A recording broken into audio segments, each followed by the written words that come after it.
شروع اللہ کے نام سے جو بڑا مہربان نہایت رحم کرنے والا ہے۔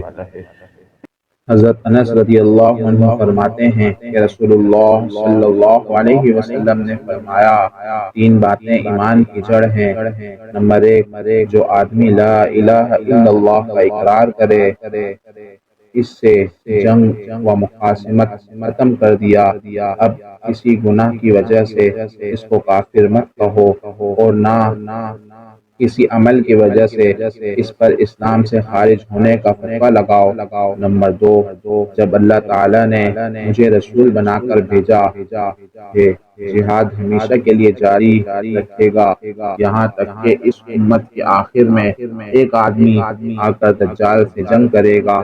کسی عادل بادشاہ کے عدل یا کسی ظالم کے ظلم کا بہانہ لے کر جہاد ختم نہیں کیا جا سکتا۔ نمبر پانچ، تقدیر پر ایمان لانا۔ مشکوٰۃ المصابیح حدیث نمبر 59۔ اسی طرح کی اور احادیث اور دعا وغیرہ سننے کے لیے ہمارے چینل کو سبسکرائب کیجیے۔ السلام علیکم ورحمۃ اللہ وبرکاتہ۔